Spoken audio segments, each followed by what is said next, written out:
Qui était Béhanzine? Nom complet. Kondo Béhanzine. Il prend le nom de règne Béhanzine à son couronnement.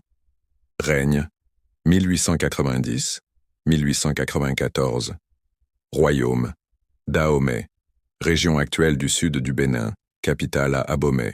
Béhanzine, Hugues Béhanzine, né vers 1844 et mort en exil en 1906, fut le dernier roi indépendant du royaume du Dahomey, aujourd'hui le Bénin, avant la colonisation française. Il est considéré comme un héros national pour sa résistance farouche à l'invasion coloniale. 4. Refus des traités coloniaux. Béhanzine a refusé de signer les traités de protectorat imposés par la France, ce qui a conduit à la guerre ouverte. Il a rejeté toute forme de dépendance vis-à-vis des colons. Son combat contre la France.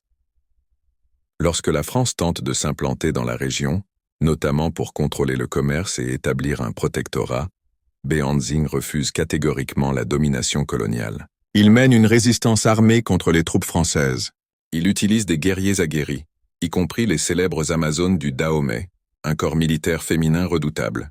La guerre du Dahomey, 1892-1894, oppose ses troupes aux Français dirigés par le général Dodds. Avant de continuer, je vous demande de nous supporter en vous abonnant.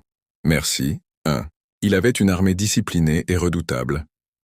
Le Dahomey disposait d'une armée puissante pour l'époque, estimée entre 12 000 et 15 000 soldats.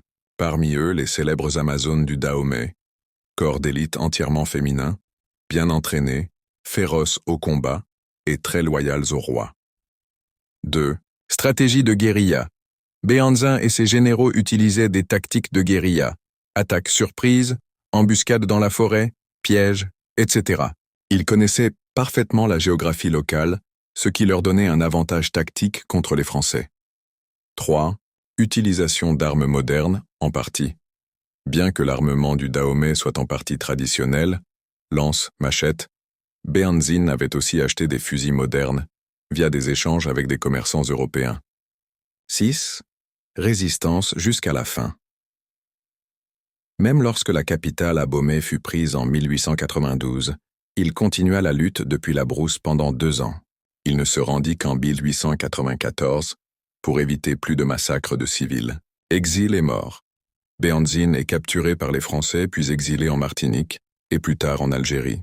Il meurt en 1906 en exil à Blida, Algérie, loin de son royaume natal.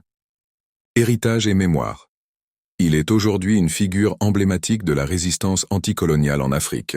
Plusieurs statues, écoles et rues portent son nom au Bénin. Il symbolise le courage, la dignité et l'attachement à l'indépendance africaine. Merci pour votre attention.